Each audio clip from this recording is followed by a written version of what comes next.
Well, folks, tractor just got dropped off.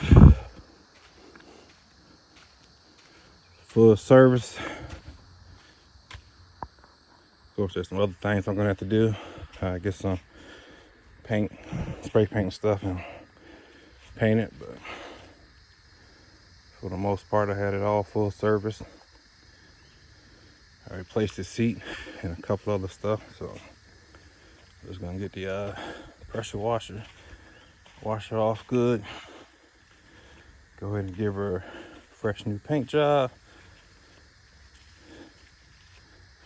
I'm also gonna do some more work to it with the lines and everything, the fluids and all that stuff again. But here she is.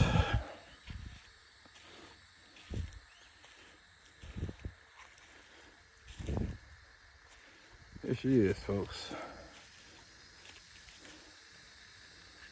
I can go ahead and get a lot more work done faster. So I'm just go ahead and jump right into it.